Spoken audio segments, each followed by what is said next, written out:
Welcome, everybody, to this edition of Everyday Connection Now. I'm Richard O'Shields, and right here with me, through the miracle of technology, Niki Norloch. How are you, Niki? I'm fantastic. Absolutely fantastic. That's awesome. And how was the painting? We're painting. Oh, wow. Yeah, my room's red. Wow. Actually, I had one of those faith moments today. I'm one of my little known secrets. I'm terrified of heights. And my bedroom has these big, beautiful cathedral ceilings, which means tall walls that need to be painted. So I had to make friends with a ladder today, and there was a lot of, okay, George, this one's on you going on, but I did it, and I'm really proud of myself because I did it. Pascal's I got up shocked. to the top of the ladder. You climbed up to the top of the ladder and painted. He was. I called him, you told or I him? talked to him earlier, and I told him, and he's like, wow, good for you. I'm like, yeah, good for George. It was a whole lot of faith. And it comes from, because when I was younger, I fell off of a ladder, and I landed on one of those open-ended toolbox with screwdrivers and stuff or sticking out. Wait. Not a fun experience.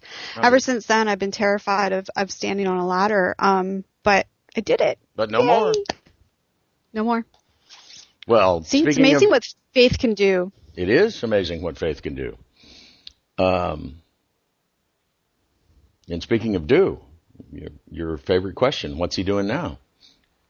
Right? I love this man. Little Francesco. Pope Francis has brought your radio superwoman co-host Niki over there to tears yet again. Yet again. He just never ceases to amaze me. You know, I mean, I'm in awe. The Pope's blasting along. He's got a motorcade, imagine any politician or something, big motorcade. Here we go, zoom. And except for planned items, they just don't stop. They don't do that. No. It's security violation or something is their excuse, but they just don't stop. But not Pope Francis. He stopped. He made the whole motorcade stop because these people had come they knew he was coming by. They put big signs up, hey, here's one of your angels and blah, blah, blah.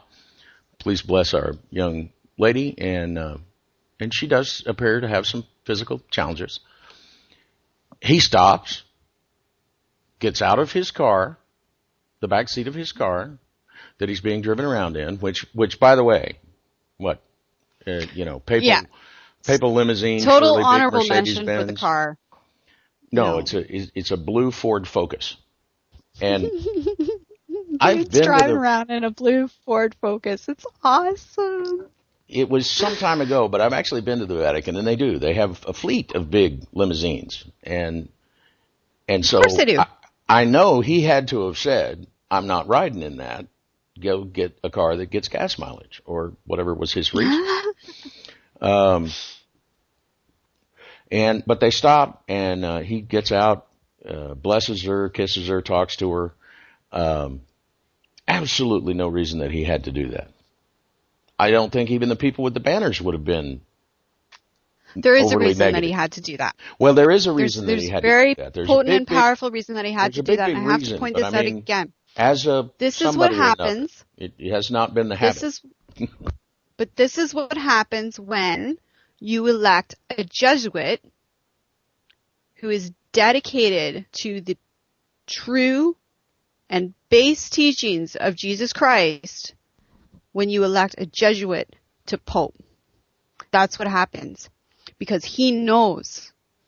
WWJD. What would Jesus do? What would Jesus do? What would Jesus do? And that's a key question. Every Christian out there, and it's cool if you're not a Christian. Whatever you're doing is awesome, I'm sure. But if you are a Christian, this should be the most important question on your mind every single day of your life. What would Jesus do? And certainly, if you were going to be the Pope, the head of the Catholic Church that is supposedly Christ's representative Amen. Here on the planet, it should always be top of mind. And absolutely. I like to believe, from my understanding anyway, that this is more what Jesus would have done than, tell the guy driving the limo to step on it. My heart tells me that that's what Jesus would do, and that's where God lives, in the heart, I mean, that's your direct connection. So we're going source. We may even mention that again, because our tonight's guest saw that on my wall and had some comments too. So, but as long as we're on humans being awesome, you don't have to be Pope to be awesome. You can be 11. Well, before we get to being 11, I have to throw out an honorable mention here. Yeah. With regards to, and it's a swing off of the Pope driving around in a Ford Focus. Oh yeah. Something that the Costa Rican president. First third-party president in 50 years in Costa Rica. Overwhelming landslide victory. Love this man.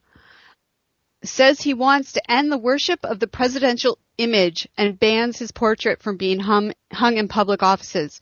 Absolutely brilliant move. They can't put his name on commemorative plaques. They can't put his picture up on the wall in government offices. None of that stuff. Because Pura Vida, Costa Rica, we're all in this together. He's another one that rides around. That's leadership. Little cars. But I saw, there's a picture on that article. Y'all can find it on my wall on Facebook, where he's riding around a pickup truck, Well, we're going to actually, make sure those are on our Everyday Connection wall. While we're talking, I'm going to get on that right now. Okay, well, you get on that. Well, you talk about this young genius who solved something that's been in the press lately, several tragic occurrences. Being summertime, and certainly for somebody that lives in Phoenix like I do, it could easily get to be 200 degrees in a car in a big hurry here in Phoenix, because it's already over 100, just the air temp. And the sun is, well, they call it the Valley of the Sun for a reason. I'll just leave it at that. And this 11-year-old from Brentwood, Tennessee, Nashville, basically, he had seen a story on the news about the fact that 38 children die each year from being left behind in hot cars. Their parents are in a hurry. Maybe, the parent, I don't want to say dad because it's happened both ways, that's taken the child to the daycare that day doesn't usually. So they get in their car, they got their coffee, they get their briefcase, they go, and they hurry up and they drive to work and they get out.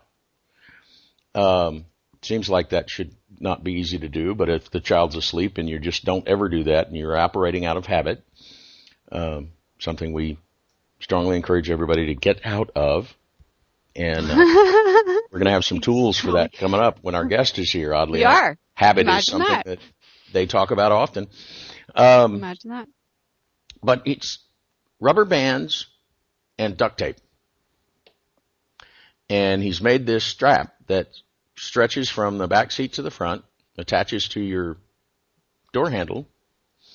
So when you open the door, you can't get out of the car without unhooking these rubber bands, which hopefully would make you stop long enough to think, why are these here? Oh, my child is in the back seat. So let's get them for all the pet lovers, too, that drive their pets around. Yes, please. All life is precious. Let's remember that. And just remember that summertime car, it's a little like a solar oven, really.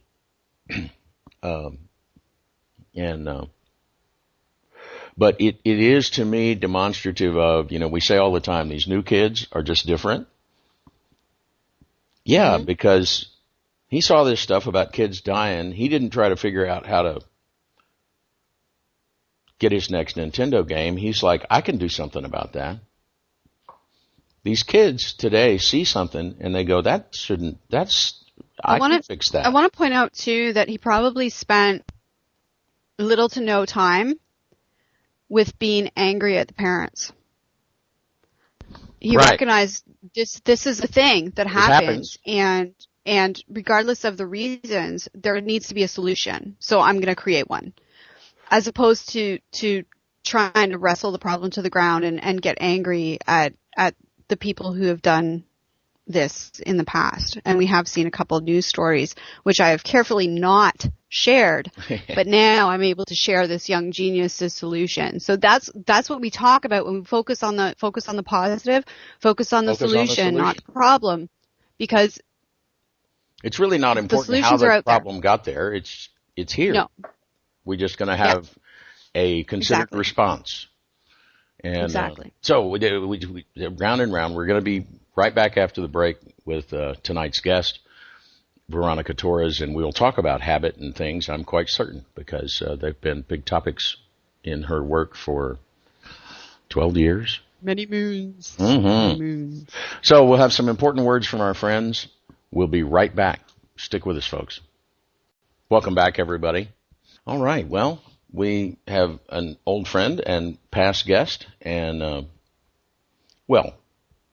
genius, author, channel. We've kind of shifted away from the big long list that we used to do for all of our guests, and so she's joining the ranks of our current guests as awesome human being, Veronica Torres. Welcome, Veronica. Thank you so much. That's a great introduction. I'll take that one any day of the week. We're so glad that you were able to carve out some time and come join us, and because things are exciting over in Veronica's world. Yeah, they really are. It's been a very, very powerful time on so many levels. It just feels like I'm taking a small little break before it gets really super powerful again. So yeah. Perfect timing then. Caught you on a breather. Yeah, you did. You really did. So for our first-time listeners, I guess I'm supposed to ask the question, but I'm going to modify it a bit because we know the answer. Who on earth are you, and what are you doing now? Yeah. Well, I'm Veronica Torres. I live in Sonoma, California, and I'm the channel for Elohim and the Council. I've been doing that since 2002. And I offer public and private sessions, and go to my website and get all kinds of information about that. And getting ready to take Elohim to Europe for the first time in July. We're having retreats in both Austria and Turkey in July. Wow. So that's the next big thing that's coming. Yeah, I fly away, and from the time that we're recording this until I fly away, it's oh my gosh, a week and a half. That's all I have before I leave. Oh, wow. That's a little terrifying. I just looked at the calendar and went, wait. 10 days. Oh, my goodness. Ah. Yes. Yeah, so I know that feeling, too. It's a big deal to take Elohim to that part of the world and to travel internationally and to do this work with a completely different group of people and a completely different energetic spot. I'm really... This is totally new for you, really. You've done a little bit of, you're normally there in Sonoma, and I know that you've gone to some other neighboring California towns. Yeah. With Elohim, but as far as the big, European tour and off to Austria and Turkey, that's certainly a good way to crack right out of the box. Well, I had, I have an annual retreat in Sonoma in the fall, and last year at the retreat, one of the German ladies said, I would really love for you to come to Europe next year. And I said, okay, let's see what we can put together. And she has a relationship with the people who own this extremely fancy hotel in Lech, Austria, which is a ski area in the wintertime. It's where Princess Diana and Prince Charles used to ski.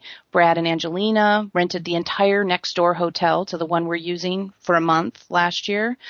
So it's kind of it's that sort of an area. It's a 4-star hotel, and they want to have more business in the summer because they have less and less snow. They still get a ton, but they're getting less and less. And so they're stretching their business into the summer months. And because my German friend has a relationship with them, she goes there and teaches yoga for the hotel guests in the wintertime. She made an arrangement with the hotel that we would go there in the summertime and have an Elohim retreat. That's awesome. Yeah, the pictures, when you see the pictures, it looks like The Sound of Music. You know, it's just green and then incredible mountains. Because it's the Alps. Yeah, that So would have been my jealous. only thing is, are we ever So going to, jealous. we're going to have to keep Elohim inside of a room without very many windows, or that could be. Oh, trust me. I've already made a plan. I've already made a plan that I'm going to show up in the meeting room, because the view outside the meeting room is insane, right? So I'm just going to take Elohim to the meeting room, bring them in and say, get it out of your system. Look around, make all your comments. Yes, those are mountains. Yes, they're big. You know, do the whole introduction to the space. Because if I don't, we're going to show up the next morning for channeling, and we're going to spend the first half hour Elohim pulling at the microphone cord trying to go and look out the window. So I figure I just got to let them have it. You know, just got to let them have their time. I've always loved that about Elohim, because that kind of intense curiosity is an attribute I would think would be there for a non-physical entity. They're deeply Well, fascinating. it's inevitable. I mean, that was part of my problem when I was writing the second book, is that I was in a state of channel almost 24 hours a day, and everything was so cool. Stop and look at a tree for an hour, you know. Ooh, it's a tree. Yeah. Look at it. Exactly. You know, and it's just, how do you get anything done? You can't. Yeah. I know. Spacesuit maintenance? What? I have to eat? I don't need to eat. Look, it's a tree. Exactly. It's Right. a problem. Exactly. Yeah. It is a trippy feeling. It's You a say, ooh, trippy what's that? You know. Yeah. And you're like, it's a tree. There's thousands of them, and no, it's a whoa. And God forbid a butterfly lands on the tree, because then you're there for an hour.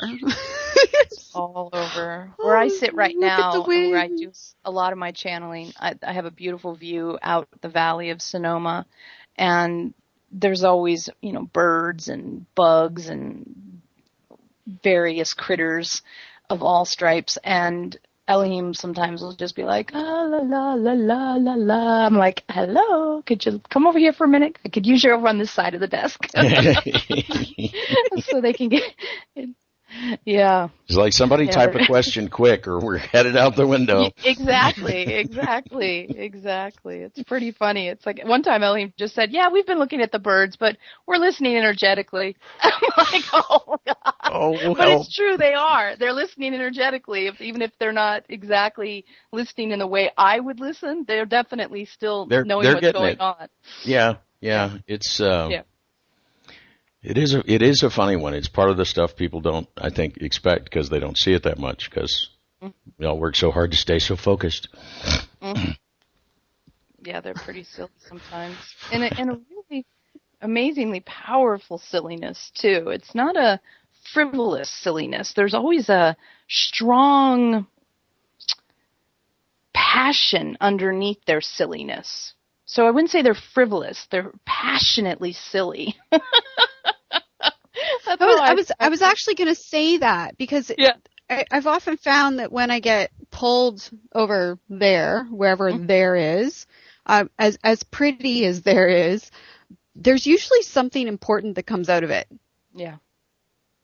You know what I mean? So it's we're going to be over here looking at this thing, and then at some point you're going to get a bunch of wisdom dumped a little into your mind. insight's going to slide in edgewise. Yeah, a little insight's going to sneak in there, and then, you know, we'll be back. but it's always it's like you said, it's not frivolous. There always seems to be a really valid reason as to why, and I think it's a reminder too to have that appreciation for your surroundings, and to stay in that state of wonder with regards to this amazing planet that we live on. Because that's part of the game, is to be just in awe.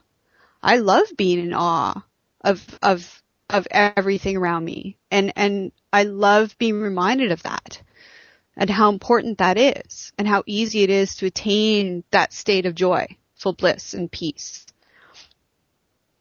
So it's not, I wouldn't say it's frivolous at all. I'd say it's vital to our survival. It's just, you know. And it's interesting, because during our meetings, you know, Elohim and the rest of the council will occasionally be extraordinarily goofy. And they explained it on multiple occasions, but they did happen to talk about it recently. And they said, we're being goofy right now because The whole thing is all energetics, and the words are just to help you understand it. But it's all about transmitting energetics. And sometimes it helps if we are goofy or silly or laugh as we're transmitting those energetics, and other times we're more serious. So, they can go from kind of yelling to crying to laughing in one meeting, and that all of it is an attempt to facilitate the transmittal of the energetics, which is the message. The words are just, I think sometimes the words are just keeping us company while the energetics are doing their thing, to tell you the truth. Just something to distract us and keep us in our seats while the transmission goes on. Because not everybody is sensitive to feeling energetics, and not everybody is sensitive to feeling energetics consistently, even if they sometimes do. So, you tell people, sit down and we'll be in silence for 90 minutes. Some people would totally get into that, and other people would be bored to tears, and it doesn't play really well on YouTube. So it helps that they use words at this point. Gives me something to put on YouTube. Let's all sit in silence for our Everyday Connection episode this week. That's right. Here comes Vibration Tube. And yes, we're having vibration, a vibration session. Yeah. That's right. We're not quite at that point yet, but it's fun to know that they are clearly going that direction, that they really truly believe that we're going to get to the point where we're able to communicate energetically. And that's why, when I created this new product that we're going to talk about, the energetic component of the product is something I really want to share with you guys, because the stuff that went on while I was creating it was just mind-blowing. I can imagine. Like, I opened it up and went, what? Mm-hmm. It hit me like instantly. I was like, this is going to get people on so many different levels. I mean, it's on the level that you can look at it and read it and be comprehensive and simplified and brilliant on that level. But energetically, it was like, this is pure genius. This here that she has done. So I'm glad you're going to talk about the energetics of it, because it jumped right out at me. I was like, yeah, this is yummy. I like that. Yeah, what happened was a whole bunch of people, and I'm sure that you've heard people say it as often as I have, would say, I know I create my reality, but I created this horrible thing, and I'm really unhappy, and I suck because I create these bad things in my life. I'm a bad creator, and I suck because I'm a bad creator, and I hate myself. That sort of downward spiral that starts with this premise of I create my reality, and somewhere in the middle is I don't like it, and at the bottom is I'm going to beat myself up because I did it to myself. And the disempowerment of that, Elohim finally, in all the years I've worked with them, I've never really felt them be impatient. And that's one of the things people always remark on. God, they can answer the same question over and over again, and they can work with the same person on the same topic for years, and they never get impatient. And finally, just, the straw that broke the camel's back kind of thing happened. And someone said, I created this and it sucks and I suck. And Elohim just went, we are not going to ever have that again. We're going to create a product to answer what that is. I mean, they were like that, right? They were really adamant. And I was like, whoa, I took it really seriously, because I knew they don't ever do that. They just don't ever do that, yeah. No, that is not their style. If I might be so bold, it's freaking time. Thank you. I'm sick of it too. I'm sick of hearing people, and this is my pet peeve, and I cannot believe people haven't figured this out yet. I'm sick of hearing people say, I created this and I created that and I created that, but that guy over there, I don't know what he's doing. He needs to stop creating stuff. It's like, dude, if you create your reality, then you also created him. Mm-hmm. Yep. It's this. Yes, thank you. Thank you, Elohim. Thank you, Veronica, because it's time. It's time for somebody to just throw down the gauntlet and say, enough's enough. The information's been there for years. Yeah. Yeah. And that's what we did is I sat down. What happened was that all happened. And this was at the end of 2011. Sorry, I'm telling it out of order. This is the first time I've told this story. So here we go. That Elohim losing their patience happened more recently. That happened maybe 8-9 months ago. But in the end of 2011, we started having this teaching called The Levels of Creating. And the premise is that everything's fractal. And so you can go into very deeply every moment and experience it as if it's a fractal type of a situation. And so they started teaching us about the different levels of experience that are available in every moment, and started teaching us how a lot of times we view our reality from only one or two of those levels, but there's many other ways to look at each moment. So they've been teaching us this on and off, visiting it and then going away from it, coming back to it, coming back to it, coming back to it since about the end of 2011. And when Elohim said, look, we've had it with this whole people not understanding what creating your reality is all about, we went to the levels and we used it to illuminate how you actually create your reality. And I've created a step-by-step guide to how you actually create your reality. And this is its debut discussion. You're the first people I'm telling about it. So thank you for being part of this birth with me. Mm-hmm. Well, we'd love to be first. Thank you for sharing it with us. First of all, it's not your atypical step-by-step guide. We've had step-by-step guides in the past. In fact, people are still pitching them all over the planet. But this is so precise. It's so concise. It's so simplified. And the best part is there's no woo-woo in it. There's no special wording. There's no titles that encourage separation. It's so humanistic. That's what I would call it. It's like a little pocket guide on how to be human. How to be how human. To pretend you're a human. Go. Yeah. Yeah. And I love it because it's not going to alienate anybody. That's the beautiful thing. I was reading through it and I'm just like, oh my goodness, it's brilliant on so many different levels. And I love that I could give it to my brother who's a robotics engineer and he would go, yeah, this makes sense. Mm-hmm. That was my intention. And as I was going through it, of course, I pulled from all of the Elohim material to create it, but I took out any word that would require a background to understand what it meant. So I took out words like emanation and consciousness and unconsciousness and any sort of like soul's perspective or any word, literally Soul's any word. insight. Mm-hmm. Any word that I looked at and I went, a regular person, now not meaning it's better and worse regular people, meaning like if you found this lying on the ground and you picked it up with zero awareness of me or anything that I'm about, could you understand what it says if you read English? That was my goal. I really wanted to take it down. But also, this was a very important aspect of it, preserve the underlying energetic and the truth had to also be there. So it wasn't like I could take out all the woo words and just leave it and expect it to stand on its own. I had to craft the language in such a way that it held together the underlying energetic of the original ideas, but didn't require any background in speaking Elohimisms in order to know what it meant. And that was quite a feat. And I'm so happy to hear that you feel I pulled it off. That means so much to me because literally you're like the fourth or fifth person that's seen it.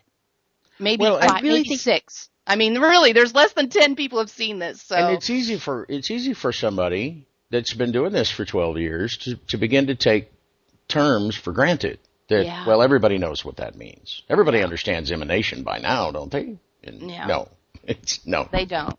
But that's the thing, and I have these brilliant conversations with the locals that live around here.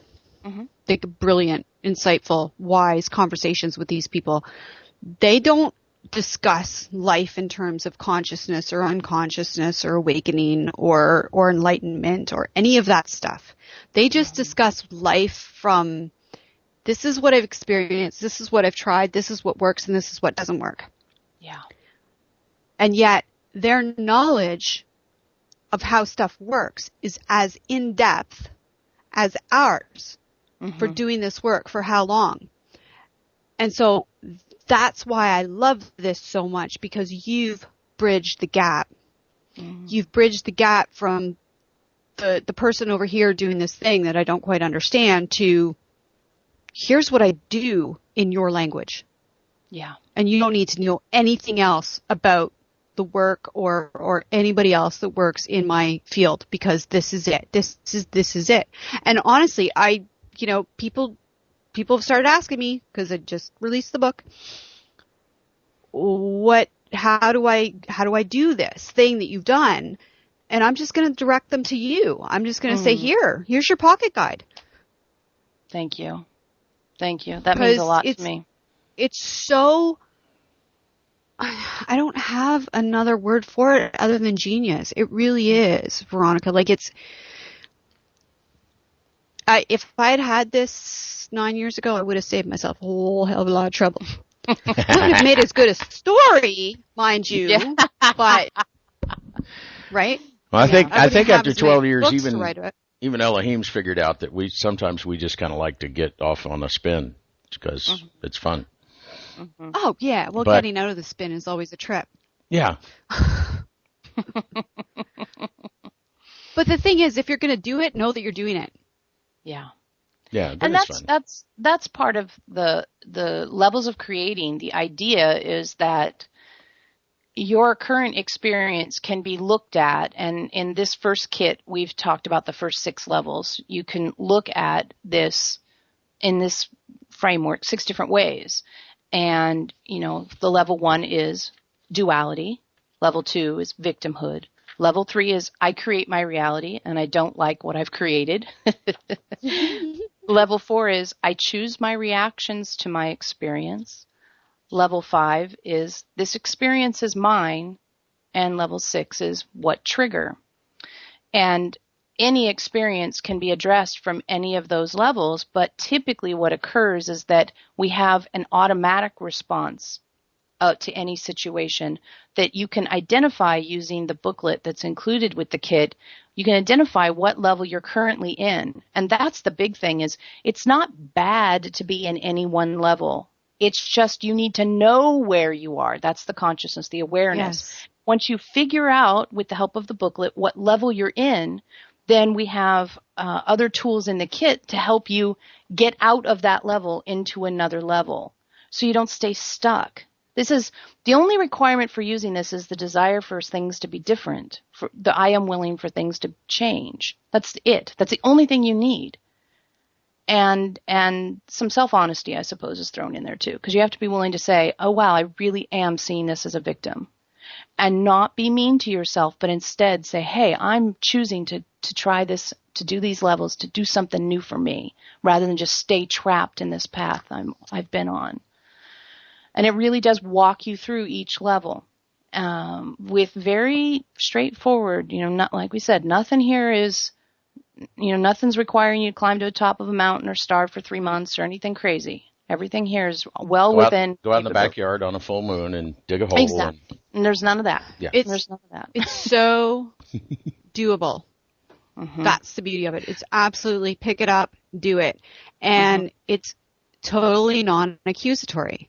Because I've experienced interactions with certain teachers, guides, who get into that whole thing about victimhood, and by the end of it, you're feeling like crap because you're in victimhood, and now you're beating yourself up for being a victim. That never benefits anybody. And if you're in victimhood, then that's where you are. I mean, it's your journey. You can do with it what you want. Who am I to judge? I've been in victimhood a lot. It was a fun trip for a while.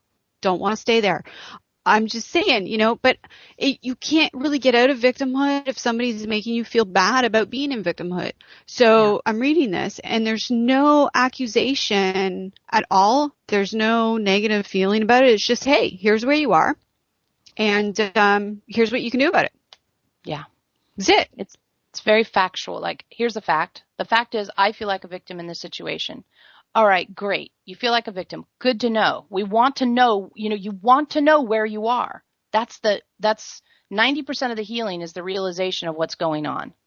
The other 10% is a little bit of application of step by step and consistency. But 90% of it I've found is going, oh, that's what's going on. Okay. Now what? Exactly right. And then you pick a card. and you see how that card changes. Each card, there's different cards for each level, and each card has a description of what the idea of that card is, and then a call to action. So it might say, here's like an example, a level 2 card. That's victimhood level. Where am I lying to myself? It's very easy to fall into the habit of telling yourself white lies or outright untruths to avoid facing difficulties or disappointments. It's vital to discover the places where this is occurring. Change requires admitting what is really happening. And then the call to action is, what lie have you told yourself about this situation? You don't have to fix the situation now. Just notice the lie you have told yourself. And with that, go ahead. Mm-hmm. Oh, I was just going to say, and therein lies the brilliance, is that it's not anything more than bringing awareness to your current emotional status. And that's always my big thing is, people talk about fear. How do you get over fear? Well, get to know your bloody fear. Stop running away from your fear. What is making you afraid? Is it a legitimate reason that you're afraid, or is it a societal teaching that you believe you should be afraid of? Get to know where you're at. You're not going anywhere until you know where you are. Exactly. And then what would happen from my observation of people would be, even if they found out where they were, they would say, okay, now I know. Like, is this using the example of the card I read? Okay, fine, I've been lying to myself.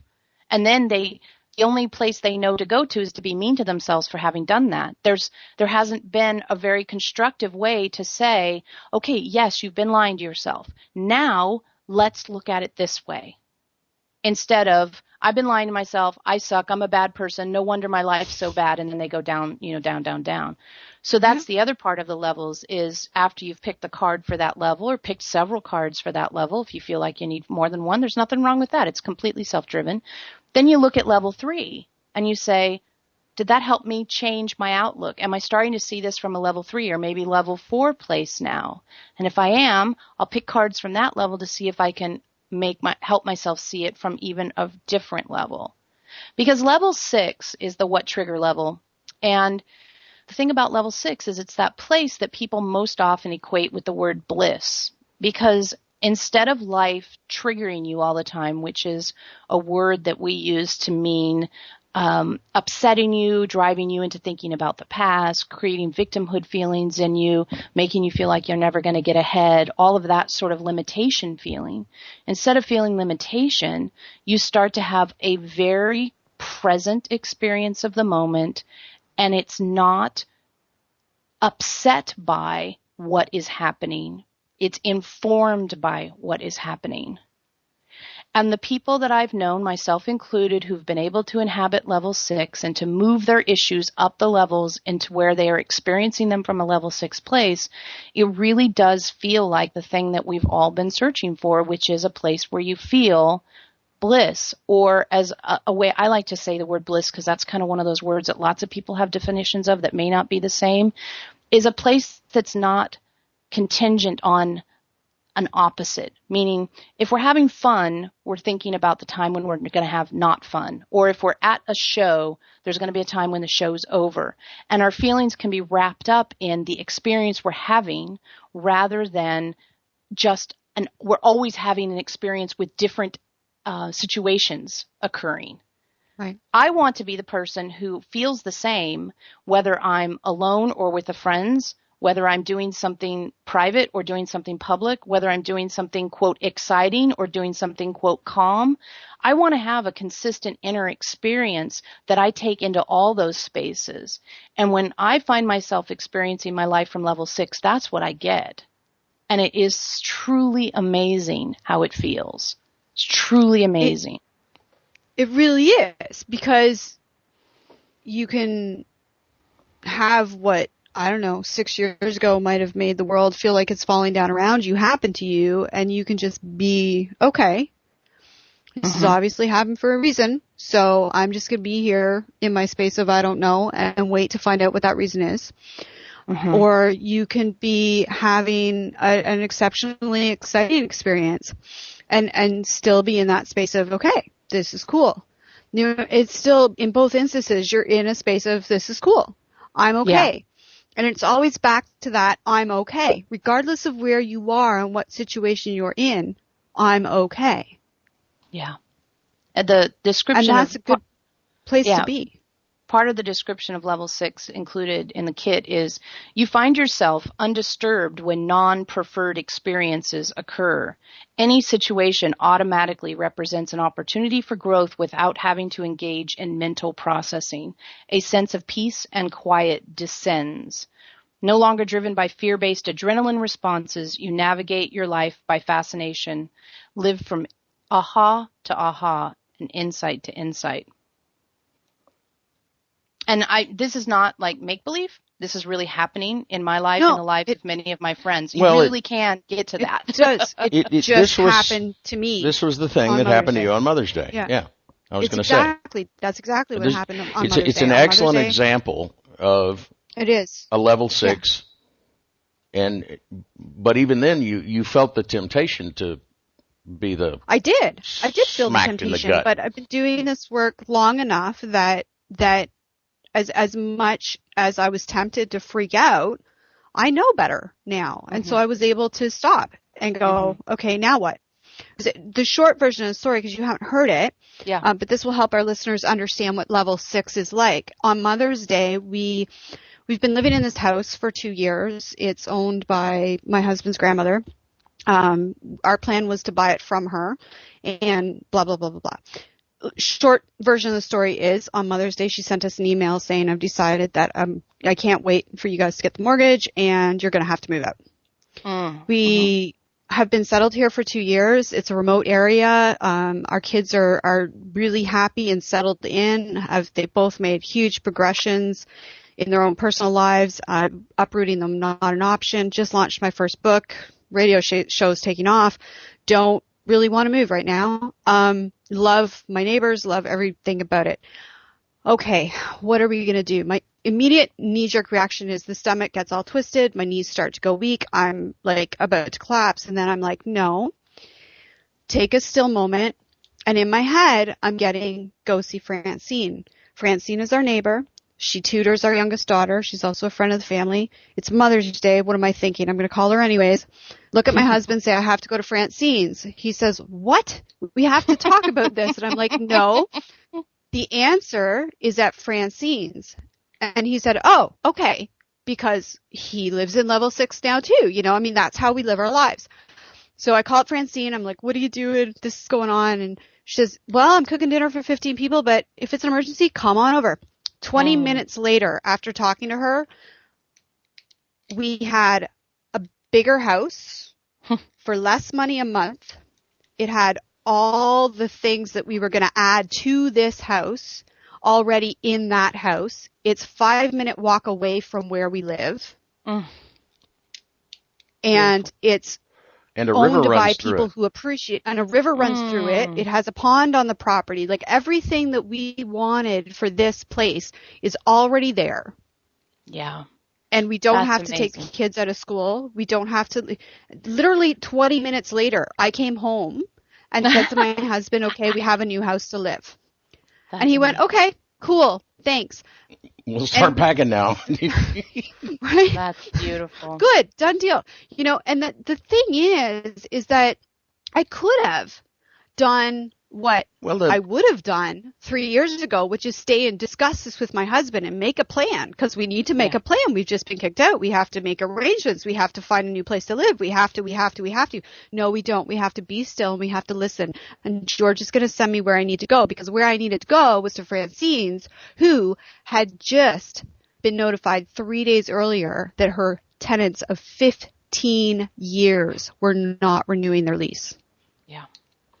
And so all of those things that you try to think to arrange all of those occurrences to happen it's just, it's way too much. And, and there's no way. And so when you sit down with that, you know, not to use Elohimisms, but the survival instinct doing its best, right? Heart rate goes, stomach turns upside down, knees turn to jello.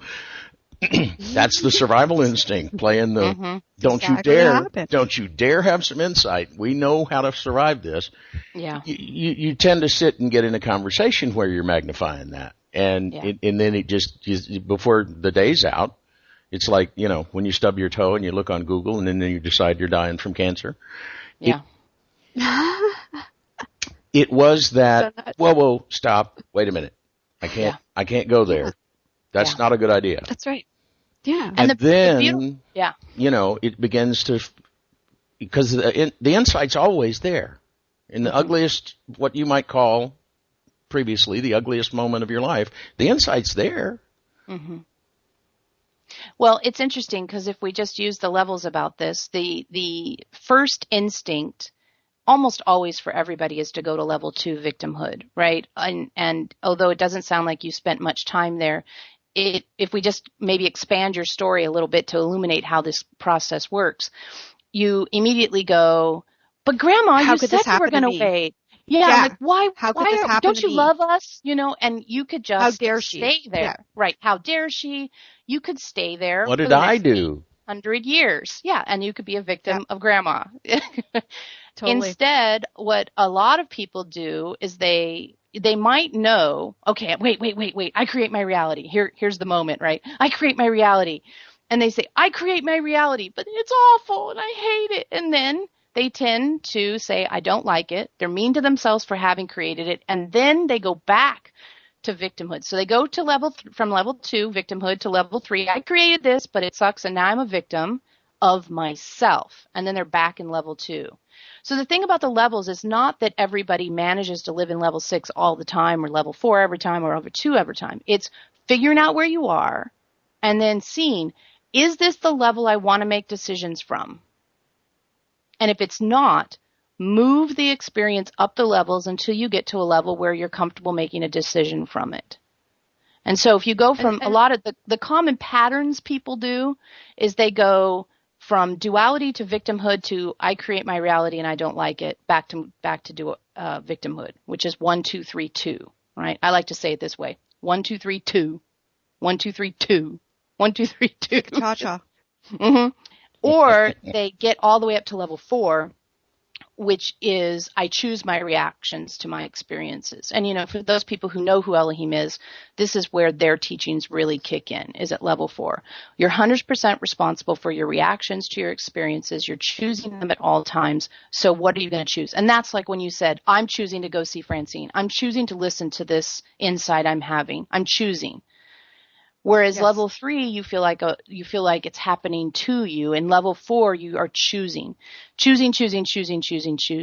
right? And so sometimes what people do is they start to make choices, and for some reason they get frustrated with the quantity of times they have to choose because, taking responsibility is a big job, and they go back to level 2. So sometimes people do 1, 2, 4, 2, which is another kind of trapped pattern.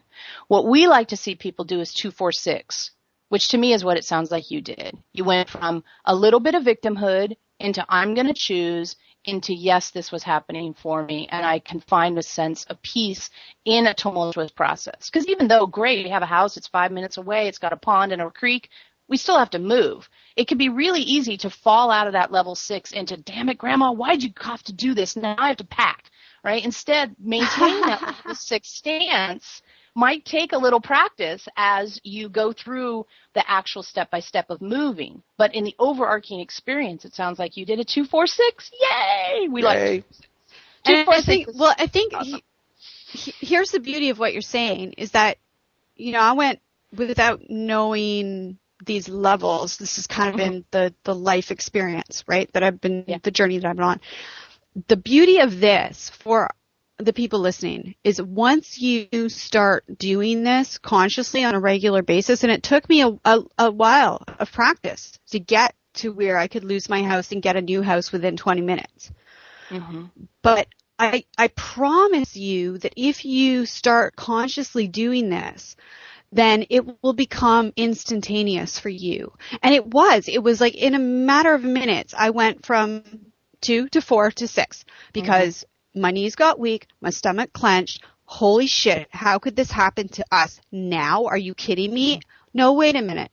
I'm not going to there's an answer here. What's the answer? Oh, Francine, that doesn't make any sense. Doesn't matter. Going anyways. Okay, off we go. Oh, have a house. Perfect. Honey, new home. And yes, there have been moments through the past week and a half where I've been like, I have so much to do. But I always have that to fall back on where I can look at that and go, oh, but Mother's Day is proof positive that this is how it works. So everything that you need to do is going to get done when it needs to get done. Stop worrying about it and just keep moving forward. So it becomes a way of life. It just becomes a natural way of living. And it's the catching too, to me. It's the noticing that becomes the habit, the way of life. You have to notice. Because I always notice. You've been doing this.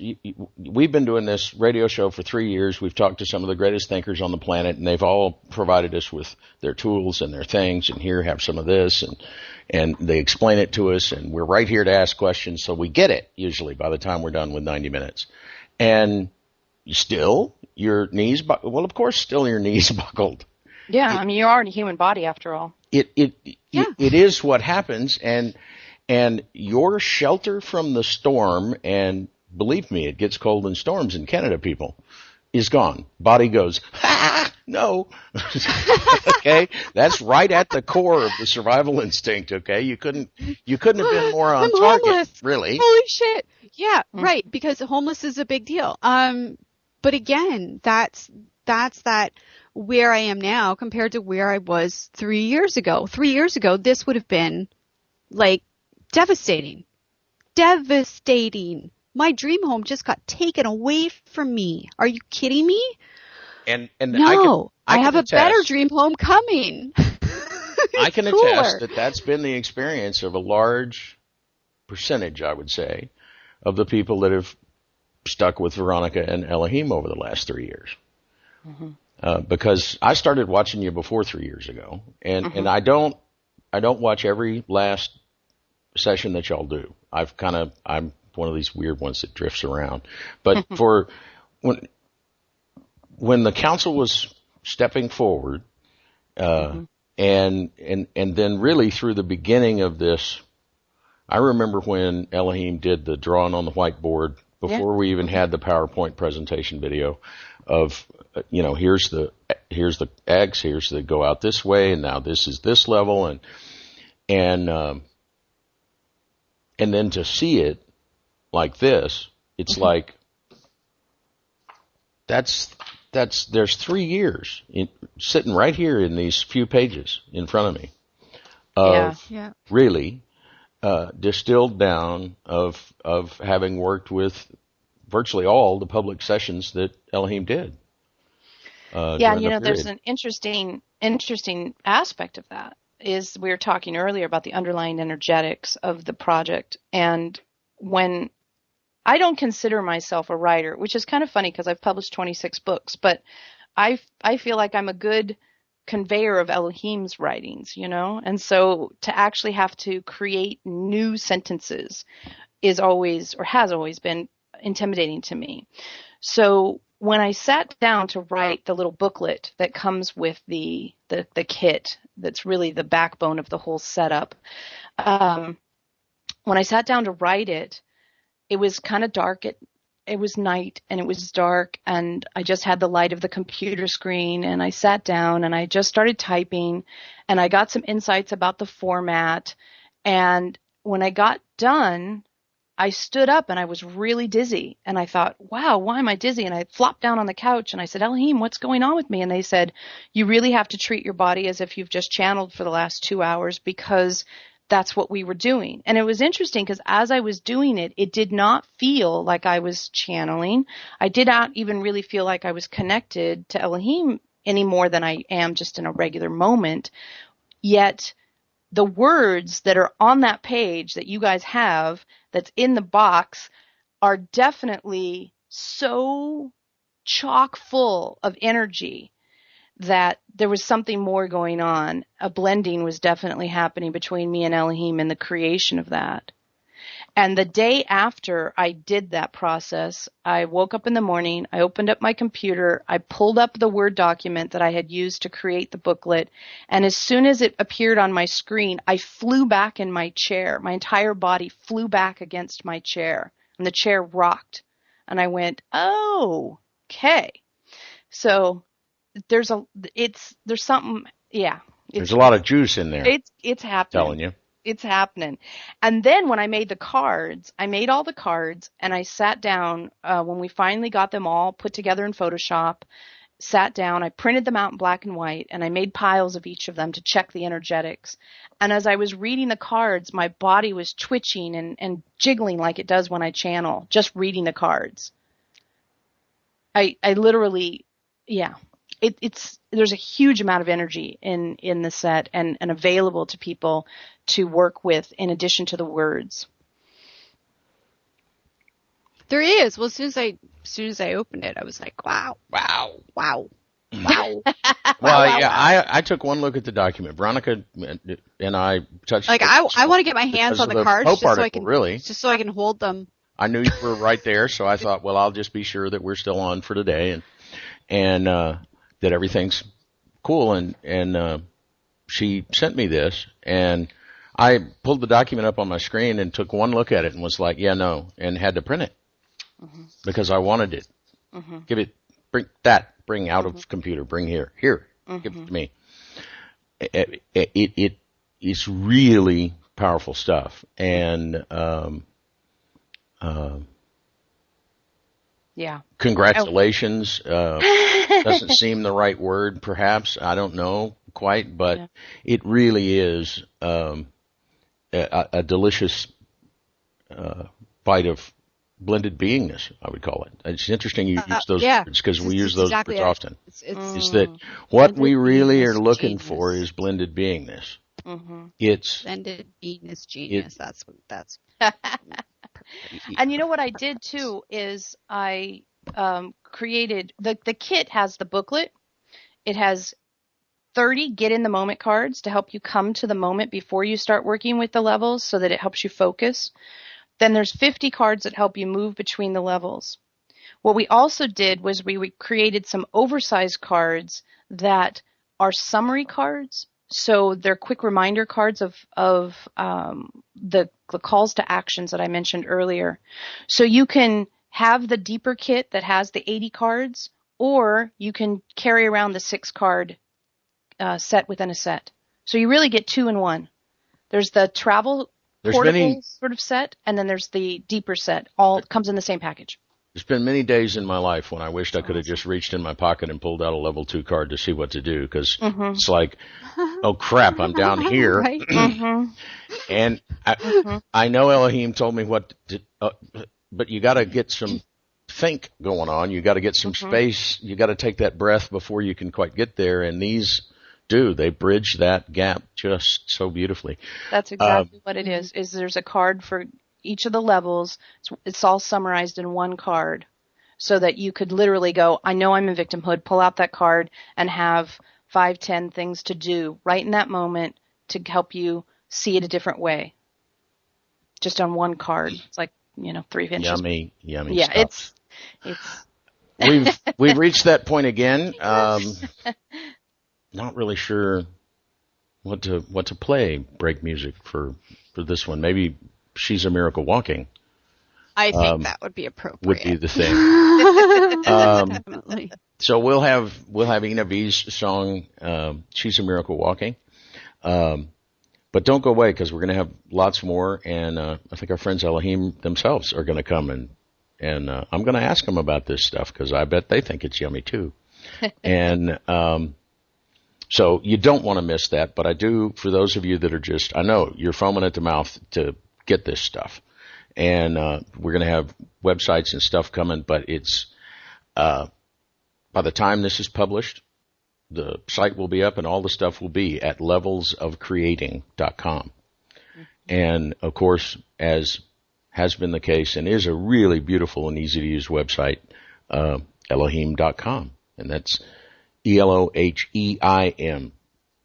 And yes, they know. Right? They've been told that's not how it's spelled, and they have basically replied, it's our name, we'll spell it like we wish.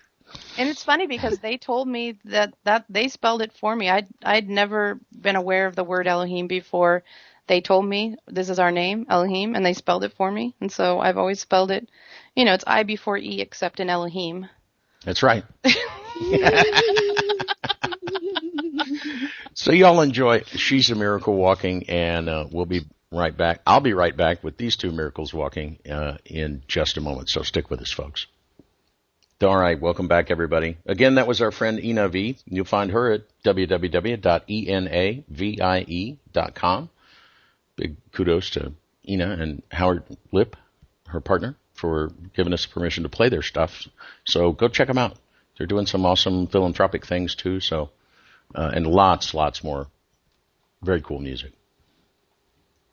But we're back now with Veronica Torres, and Elohim's going to join us in just a minute. But we asked Veronica to stick with us past the break just long enough to say hello and goodbye, because and I know how she feels. The bare little bit that I've done, it sometimes afterwards your mouth and things don't work right. So once Elohim comes and joins us when they go, she'll go with them. And but as usual, we'll have our little 5-minute close after a brief break.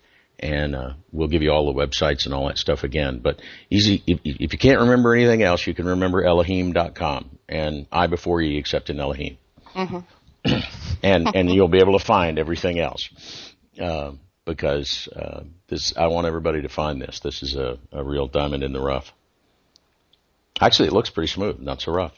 Yeah, Carrie James did the graphic work on it for me, and she's incredible. She's a friend. She's been part of the Elohim community for a long time, and we had the best time working on this project together.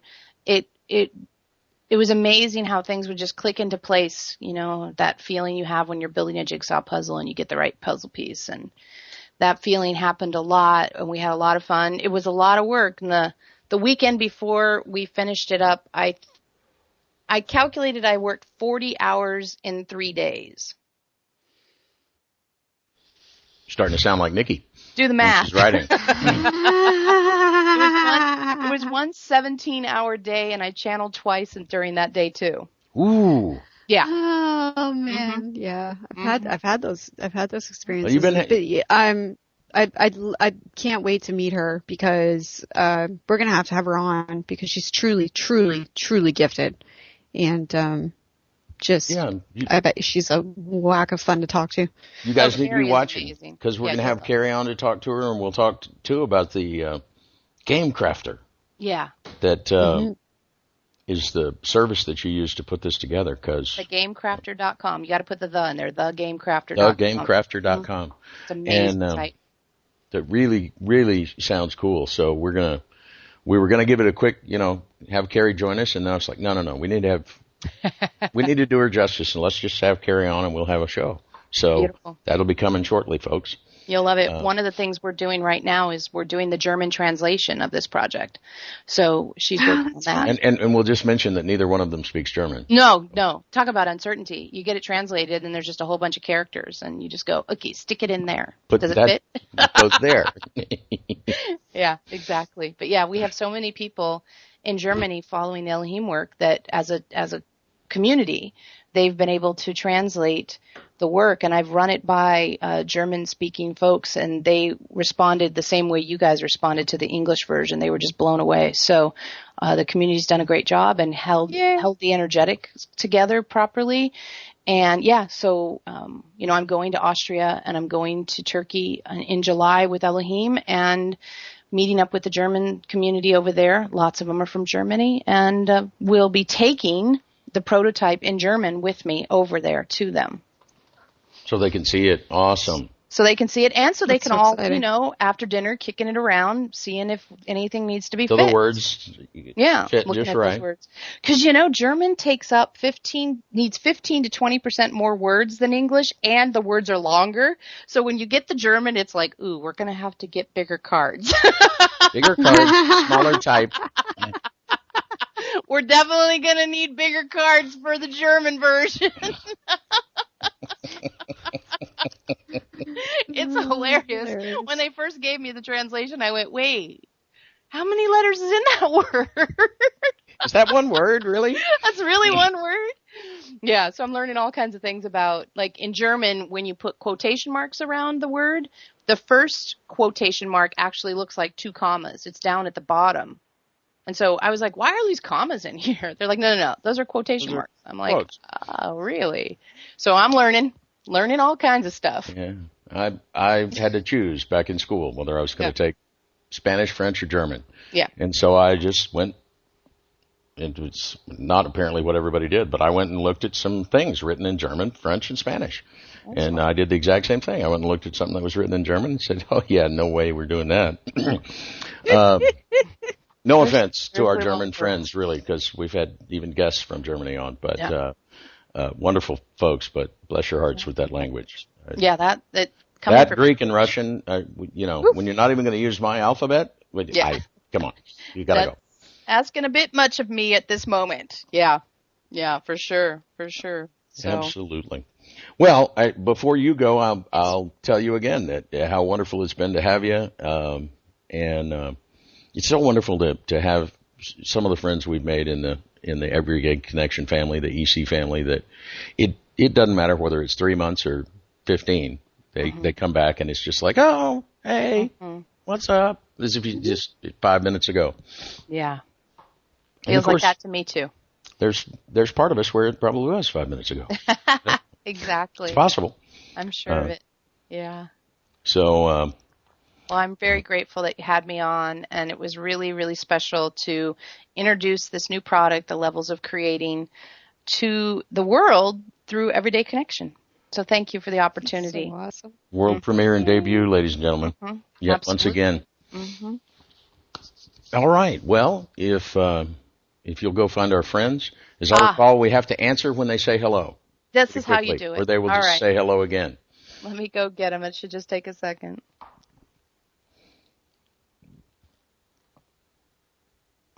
Hello. Hello. Hello. Now you are Richard and Niki. And Niki. Is that right? Is it Yes. Niki? Niki and Richard. Yes. All the letters now. We're told. All the letters now. Yes. Yes. Hello. I was told too. So, but it's fun and it seems to be different vibration. That's cool. So it changes the energetic for sure. All right. So what do you want to talk about today? Well, welcome. We've been talking with Veronica for a bit now about this new game, these levels of creating. Yeah. And I gave huge kudos and compliments to Veronica for what she's brought forth. And so now to you, because this is really, genius. Really? Well, we appreciate that. We appreciate the reception that it's getting. It is something that we have been working toward for a long time and something that's very important to us, which is the conveyance of the appropriate energetics and the inspiration for you all to experience being human in a new way and leaving behind the limitations of the Homo sapiens perspective and embracing what we've taken to calling the Homo spiritus perspective, which isn't driven by habit. Is one way to say it.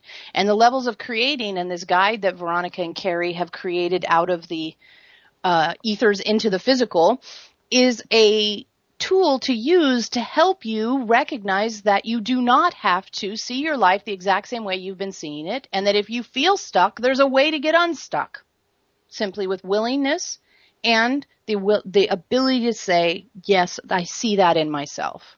Yes, I see that in myself, and I'm ready for that to change rather than just beat myself up and stay in it. And really, from the very beginning of your work with Veronica, you've kind of been known for your tools. Mm-hmm. Yeah. And somebody comes with a question, and it's like, oh, well, here's a way that here's a tool you can use to adjust that, change that, move that. Yeah. And it feels to me like this is okay, we manufactured 500 tools, but here's the essential kit now. Yeah. We're going to put this down. Here's the essential kit. Mm-hmm. And any step of it you can run off with for years, but here's the essential, I told Veronica, there's been times I wished I had a level 2 card because I'm like, I'm in level 2.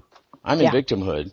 And Elohim said, and I can't right that minute pull up what it is Elohim said to do when I was in level 2. Because I'm in level 2. And so the ability to be able to whip out a card that has some suggestions, and because we know you guys, no rules, just suggestions, except for the not being mean to yourself thing. Yeah, that's our only rule. You can't be mean to yourself. Other than that, we don't have rules. It's a good rule. It's a good rule. It's an important rule. It is. Having the, some of the tools laid out right there, the way that these are, particularly those summary travel cards, and the way this booklet is laid out, Carrie and Veronica really have it just, okay, level 1 duality looks and feels like this. Here's something you can ask yourself to look at that differently. And very straightforward, very, here, you don't like this? Here's how you can move. Yeah. And in every moment, all those levels are available to you. We were listening in earlier when Niki was telling the story about how 3 years ago she knows she would have reacted differently to the change in her housing situation.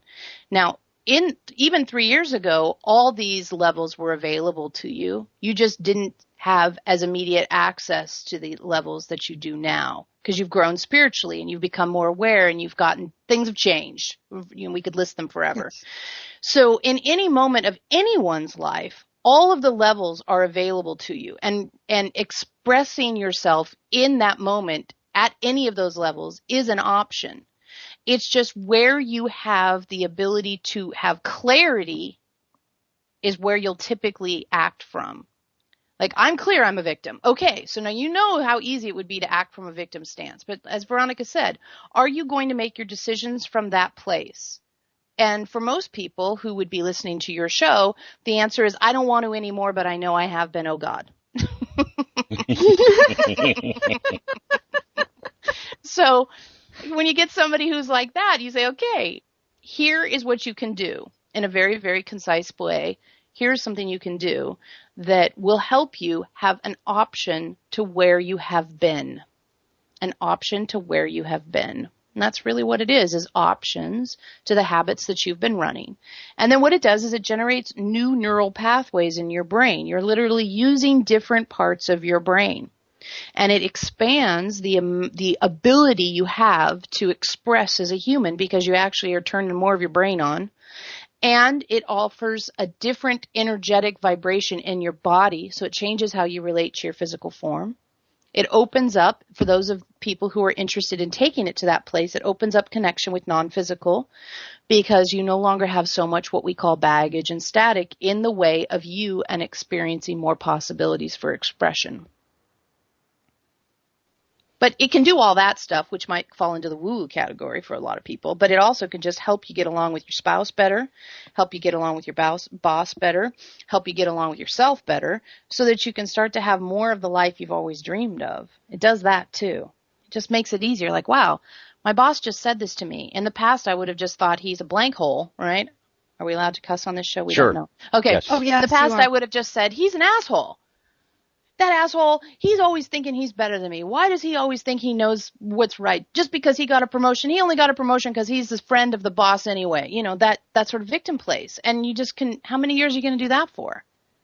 Because you can do that for like ever. Ever. A lifetimes. Yeah. Lifetimes worth. Yeah, you can do that for lifetimes. And a lot of things, what happens for our experience is that people do not realize there's an option to that. Because everyone's doing it, it's on TV, it's in the newspaper, it's all over the internet, that you are a victim of your circumstances. And if you just get lucky and things kind of go your way long enough, you might, make it to retirement with $50 in the bank. But if things go wrong, even at any moment, you could just be, homeless and die. There's not a lot of comfort and ease and even feeling like you're safe or secure at all.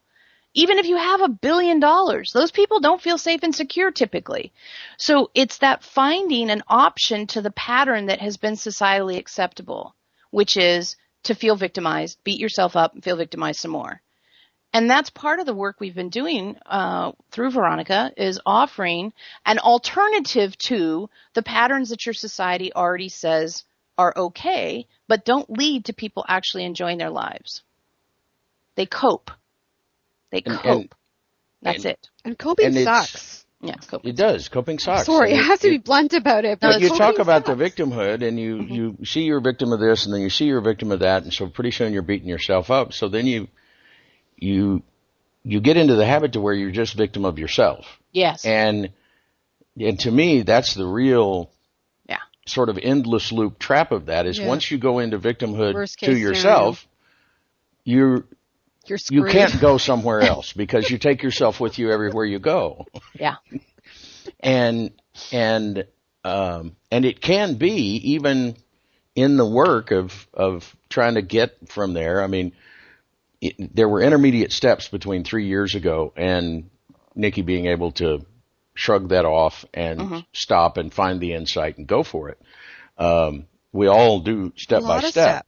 Yeah. And to be able to familiarize yourself with that thought pattern as opposed to the habitual response, because it's still there. Her knees still buckled. Her body still said, oh my God, we're going to be homeless. We're going to die. Survival instinct's really fond of, oh my God, we're going to die. Totally. It's very, very common for the first reaction to any trigger, any stimulus, anything, even happy stimulus, to go to victimhood. And that's just something you have to take a deep breath in and suck up. That's mostly true. And own the fact that, wow, I saw the victimhood option is a way to say it. I saw the victimhood option. It would definitely it showed up, knocked on my door. And there's nothing wrong with the fact of that. It's just a fact. It's just, are you going to stay there or are you going to make your decisions from there? What we like to see people do is go, yep, victimhood popped up because I'm in a human body and I have a survival instinct and I have deep habit and I have a cultural pattern that I'm bucking the tide of. But I instead am going to take 100% reaction, 100% responsibility for the reaction to the experience I'm in.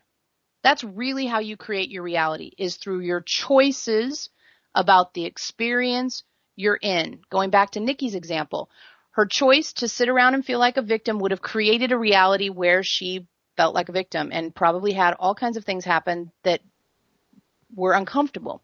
Instead, she made choices about her experience that led to a far more interesting, fascinating, harmonious, and cool outcome. But in that moment, there were choices to make. And if choosing habit, you would have gotten habitual, previously done patterns. So you are creating the reality you're going to experience in the next moment through the choices you make in this moment. That's how creating your reality works. You don't fantasize about a reality and somehow hope it comes true and then hate yourself because the fantasy reality hasn't come true. That's why people think, I create my reality, but it doesn't work. No. I create my reality, but I don't like it. Exactly. I'm not a good creator. I'm bad. Yeah, I'm not a good creator. Oh, God. Yeah, that one. And people have said that. I just am a bad creator. Oh, yeah, okay. And we're not frustrated with the person who says that. We don't want anybody to misunderstand. We're aggravated by the underlying energetic falsehood that's floating around out there that has not been properly addressed. And that's why we came up with this product with Veronica, so that people can see what the authentic movement of the energy is. The authentic movement of the energy is you are having an is. You are in a moment and you're having an is. What is. How you react to the is that you're in creates the next moment. That is creating your reality. And I think it's important to point out to people that neither Veronica and certainly not you guys are saying that any of these levels has anything wrong with it. No, they're facts. They're just facts. They're just reality. It's just reality. Do you want to stay there? Yeah, it's just reality. It's just reality. Sometimes you'll wake up and find yourself in duality, which is level 1. Is that wrong? No, it's a reality. You're experiencing it. There's no sense trying to pretend you're not. You just have to decide, do I want to stay there? I'm in level 1. I think that's wrong. The other day, Veronica was in a level 1 situation. We'll just use her as an example. We always do. There was that time when lots of people were shooting. They were going to schools and shooting up schools and stuff, right? You guys probably talked about it, where There was like 3 or 4 days in a row, it seemed like it was on the news. Somebody who was troubled in some way decided to get a bunch of guns and go shoot people. And Veronica's like, that's wrong. I'm in duality about that. I'm having a hard time seeing it any other way. It's either right or wrong, and in my book, it's wrong. And we said, okay, great. It's good to know where you're starting with it. Now let's look at it. Let's look at it some other ways. And then we went, okay, level 2. How can you see it from level 2? I'm a victim. I'm a victim of random people doing random stuff. What if it's my town that somebody shoots up next? I'm scared. Right? What if I'm sitting there when the gun shows up? Exactly. Right? That's a legitimate level 2 survival instinct driven response. Oh my God. Right? It could be me. So then you go to level 3. I created this. I live in a world where I'm creating people going around and shooting each other up. I created this and I don't like it. That's a real easy level 3. We don't like level 3. We acknowledge level 3 exists, but we like you to go to level 4. If you can skip level 3, great, but sometimes you start in level 3, so we had to acknowledge that. You can say, I'm a victim, then you go, I'm going to choose my reactions to this experience. Very awkward place and should not stay long. No. We're going to read it real quick because it's so hilarious. Veronica bolded it. Level 3 is filled with angst. We suggest getting out of it as soon as you can. That's level 3.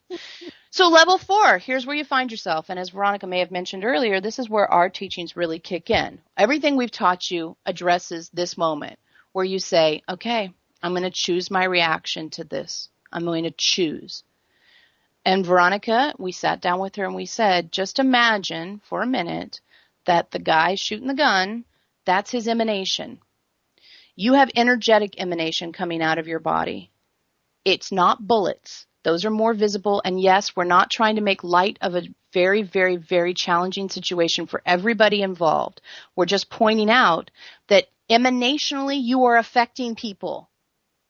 And you have a responsibility for your emanation just as much as that person has a responsibility for their ammunition.